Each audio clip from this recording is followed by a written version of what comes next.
To take a screenshot of your entire screen, press Control and Show Windows. To take a screenshot of part of your screen, press Shift, Control, Show Windows, then select and drag over the area you'd like to capture. To turn Caps Lock on or off, press Search and Alt.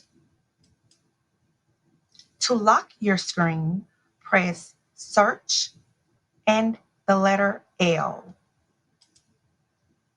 To sign out of your Google account, press Shift, Control, the letter Q, and the letter Q again. To copy selected text, press Control C. To paste selected text, press Control V.